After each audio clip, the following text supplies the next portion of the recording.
Guys, salah satu pilar demokrasi itu adalah media. Dan di masa kini, media itu menjadi salah satu kekuatan yang sulit untuk digapai oleh siapapun kalau ia tidak ingin masuk ke dalam dunia yang namanya media. Mengapa saya katakan media itu menjadi kekuatan besar yang kita tidak akan tahu tentang kekuatan media ini kalau kita tidak masuk ke dalam media. Itulah makanya bagian atau cara terbaik untuk kita ikut serta di dalam proses yang kita ingin posisikan. Apakah kita ingin mengacaukan demokrasi kita atau kita ingin menyehatkan demokrasi kita? Itu adalah dengan kita masuk ke dalam ruang yang namanya ruang media. Media sosial, media publik, media virtual, itu semua sekarang menjadi kekuatan yang menentukan bagi sehat atau tidak sehatnya demokrasi kita. Dan dalam konteks itu teman-teman, rasanya YouTuber NKRI ingin tetap eksis dan ingin menjadi bagian dari mereka-mereka yang berpartisipasi untuk menyehatkan demokrasi kita. Nah, kali ini teman-teman, topik diskusi kita adalah terkait dengan ketegangan bahkan hampir baku hantam yang terjadi dalam forum rakyat bersuara yang menghadirkan Jahmada Girsang atau Jagir dengan RH Refli Harun, dua pengacara yang seringkali hadir dan tampil bersamaan ketika masih klien-klien mereka itu ada dalam kebersamaan atau ada dalam perjuangan yang sama. Mereka seringkali hadir memberikan keterangan pers, dan keterangan persnya itu adalah bagian dari upaya mereka untuk membenarkan diri dan sekaligus membangun framing-framing untuk menyudutkan pihak lain, dan dalam rangka menyudutkan pihak lain narasi-narasi yang belum tentu benar itu seringkali menjadi bagian dari apa yang kita lihat di media sosial kita. Paling tidak dari pernyataan-pernyataan Refli Harun yang terkesan sangat elegan dan sangat berkelas karena ia orang yang memang berpendidikan tinggi.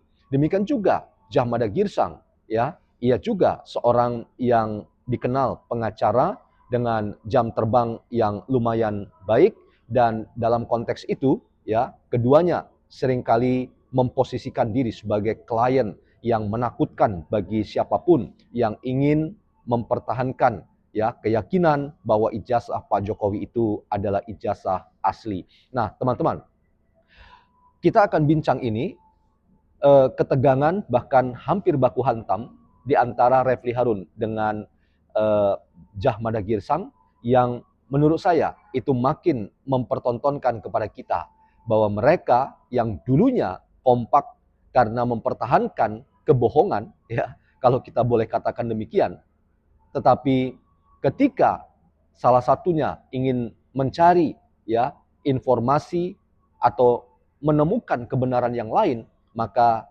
satu atau dua pihak itu kemudian bangkit melakukan serangan, bahkan ingin menunjukkan eksistensinya. Dengan apa? Paling tidak dengan atraksi baku hantam yang sempat akan terjadi itu. Selamat datang teman-teman dalam channel YouTuber NKRI, sebuah perspektif filsafat dalam membaca fenomena sosial, politik, dan demokrasi di tanah air kita tanpa berpretensi untuk menggiring opini kita, mempercayai pandangan-pandangan dalam channel ini. Sekali lagi terima kasih teman-teman karena telah turut serta dalam membesarkan channel ini, dan mari kita kawal terus demokrasi kita dengan keadaban dan kesantunan dalam berwacana. Kita simak apa yang terjadi di rakyat bersuara tadi malam.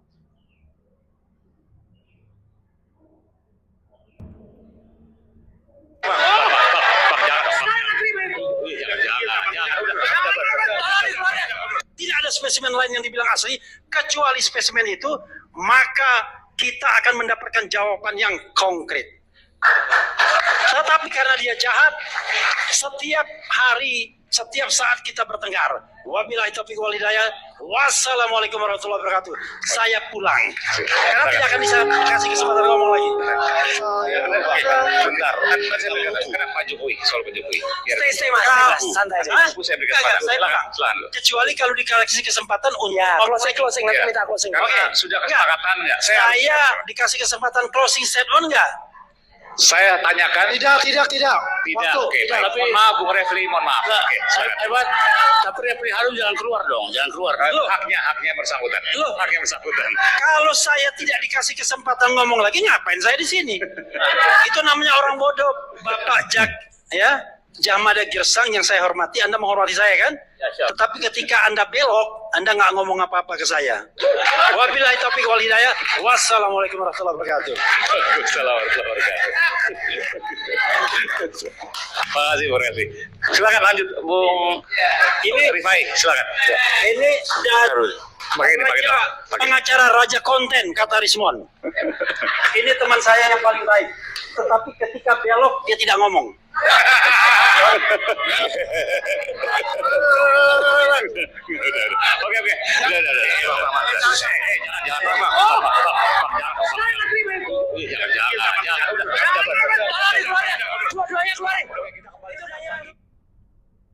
Oke teman-teman, kita sudahi nontonnya dan kita akan lanjut diskusi kita untuk pengayaan dan pendalaman dan sekaligus memberikan respon ya terkait dengan apa yang terjadi, ketegangan bahkan hampir baku hantam di antara Djamada Girsang dengan RH Refli Harun yang pastinya mereka saling mempertahankan dalam tanda kutip ego masing-masing.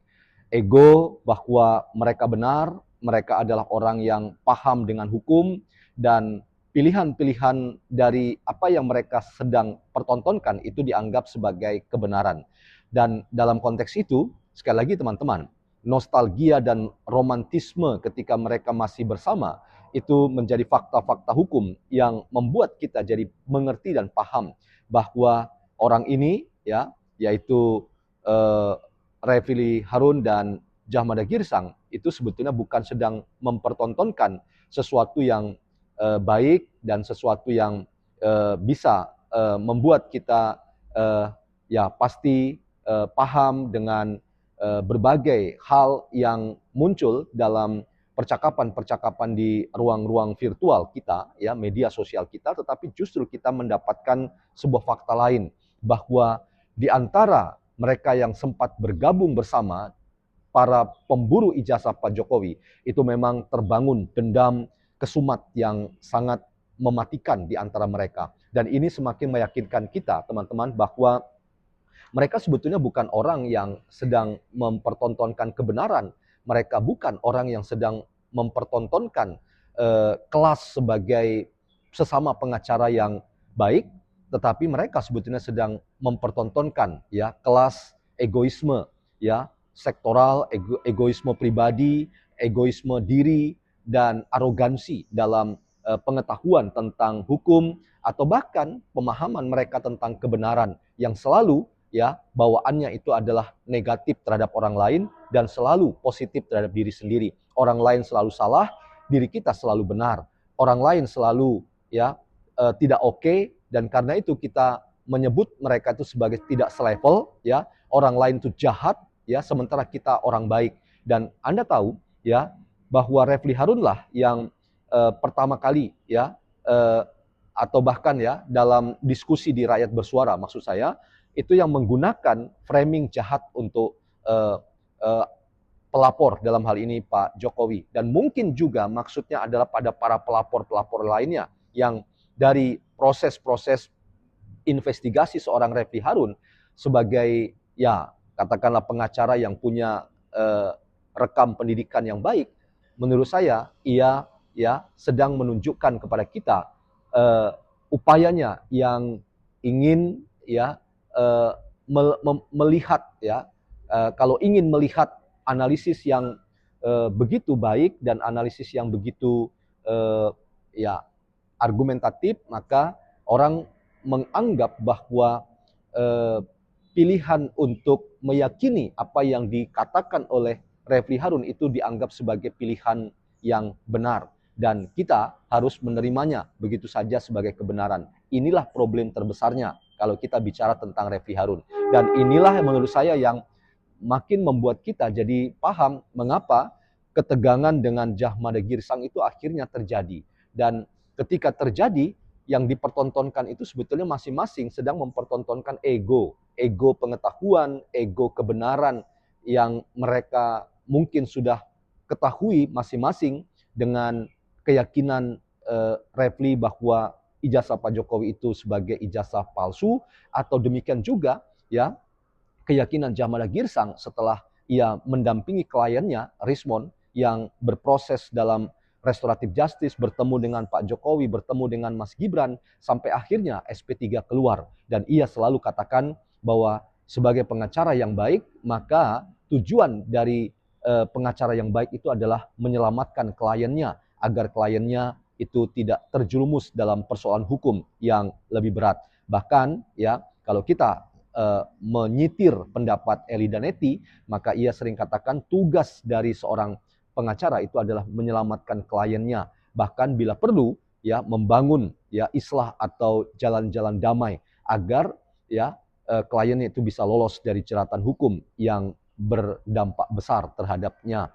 Paling tidak status tersangka yang masih disandang oleh 5 orang, dalam hal ini ya Kurnia, kemudian Rustam, Rizal, kemudian juga Roy dan Tiva, itu ya membuat mereka kehilangan kebebasan apapun. Dan saya punya dugaan teman-teman, orang-orang seperti Roy dan Tiva yang terus-menerus mengglorifikasi pernyataan-pernyataan yang mereka sendiri anggap itu kebenaran, lalu mereka mempertontonkan terus-menerus ya arogansi pengetahuan dengan menyerang institusi-institusi publik, termasuk memframing orang lain dengan narasi-narasi yang penuh dengan tadi itu ya fitnah dan kebencian yang diulang-ulang kembali. Bukankah itu problem yang harusnya ya sebagai pengacara didampingi ya, diingatkan agar tidak mengulang perbuatan yang sama. Sebab teman-teman ya, logika yang nanti kita akan dengar bersama, logika Refli Harun ketika ia mengatakan ya bahwa tuntutan 5 tahun penjara itu tidak bisa mendapatkan RJ katanya. Dan ini menurut saya teman-teman adalah sebuah pernyataan-pernyataan yang sulit untuk kita katakan itu pernyataan benar, atau itu adalah pernyataan yang berbasis pada pengetahuan yang mumpuni ya. Mengapa? Karena sekali lagi itu adalah cerminan dari kenyataan yang karena itu adalah bentuk-bentuk dari arogansi pengetahuan, maka posisi yang selalu merasa benar atas yang lain, atas analisisnya, itulah yang menurut saya menjadi titik kelemahan yang paling utama atau bahkan paling akut kalau kita membincang atau membicarakan sosok yang bernama Refli Harun ya terhadap kliennya Roy Suryo. Jadi mereka sudah setali 3 uang yang saling mengamankan, yang saling menjaga, dan bahkan saling menopang dalam argumentasi untuk saling membela ya satu terhadap yang lain. Padahal belum tentu pernyataan mereka itu benar. Dan salah satu indikasi dari tidak benarnya pernyataan mereka itu adalah ketika ya ia tidak bisa menolong kliennya untuk melihat adakah sisi-sisi yang aneh dari pendapat klien, dalam hal ini Roy Suryo, ataukah harus ditelan bulat-bulat ya, harus ditelan mentah-mentah apa yang dikatakan oleh Roy Suryo dan diaminkan begitu saja bagaikan doa bahwa 99,9% ijazah Pak Jokowi itu pasti palsu. Inilah menurut saya teman-teman problem terbesar kalau kita bicara tentang Jahmada Girsang dengan Refli Harun yang terlibat dalam ketegangan bahkan hampir baku hantam di rakyat bersuara. Tapi teman-teman, sekali lagi saya ya menghormati ya tentu saja Jagir yang memilih jalan damai dengan Pak Jokowi dengan menghantar kliennya ya membangun islah atau jalan damai dengan meminta maaf kepada Pak Jokowi dan Mas Gibran. Itu harus kita hormati, termasuk juga ya harusnya Bang Jagir menghormati juga pilihan sadar dari seorang Refli Harun bahwa ia ya mengaminkan begitu saja apa yang dikatakan oleh Roy Suryo bahwa 99,9% ijazah Pak Jokowi itu palsu. Dan ketika kita bisa ya membiarkan mereka menjadi orang yang yakin bahwa apa yang dikatakan itu benar, maka kita persilahkan bahwa mereka itu ya hot head to head, artinya berhadapan muka dengan muka pada ruang yang jauh lebih tepat, elegan untuk mempertahankan keyakinan dan kebenaran mereka bahwa ijazah Pak Jokowi itu asli menurut Bang Jagir, setidaknya dengan presentasi yang kita saksikan bersama ya, bahwa ijazah Pak Jokowi itu ada emboss, ada watermark, dan ada lintasan garis merah versi Rismon terbaru, atau menurut versi ya Roy Suryo, Tiva, dan kuasa hukumnya Refli Harun yang percaya bahwa ijazah Pak Jokowi itu adalah ijazah palsu. Dan ini menurut saya sekali lagi menolong kita untuk melihat secara kritis bahwa upaya untuk menemukan kebenaran itu sebetulnya ya teman-teman harusnya itu adalah upaya yang bersifat relasional, bukan untuk mempertontonkan ya arogansi ego dari masing-masing lalu terlibat hampir baku hantam, tetapi masing-masing ingin mendengar apa yang kurang dari diri sendiri dan apa yang kurang dari orang lain, lalu saling berbagi informasi dalam rangka apa? Menemukan kebenaran. Kalau kita hanya dipertontonkan atau menonton orang-orang yang mempertahankan ego kebenaran masing-masing, kita sebetulnya tidak sedang tercerahkan. Kita sedang menonton orang-orang yang sama-sama, kalau pakai istilah Refli Harun ya, yang ia sebut tadi malam, ya orang-orang goblok ya, orang-orang yang bodoh, yang demi ego mereka mengorbankan orang banyak yang mereka anggap itu adalah orang-orang yang tidak tahu dan tidak selevel dengan mereka. Coba kita lihat teman-teman apa yang dikatakan oleh Refli Harun dalam video saya yang kedua yang saya ingin putarkan untuk kita. Kita simak sama-sama. Ini adalah restoratif justice yang diterima Rismon Sianipar. Kenapa begitu? Karena Rismon seperti halnya Mas Roy dan juga Dr. Tiva dikenakan pasal 32 ayat 1 dan pasal 35 Undang-Undang ITE yang versi pertama, yaitu Undang-Undang nomor 11 tahun 2008 dengan ancaman hukuman itu 8 dan 12 tahun penjara. Berdasarkan ketentuan KUHAP yang baru, kalau ancaman hukumannya di atas 5 tahun tidak boleh mendapatkan restoratif justice. Itu syarat objektif yang tidak boleh dilanggar.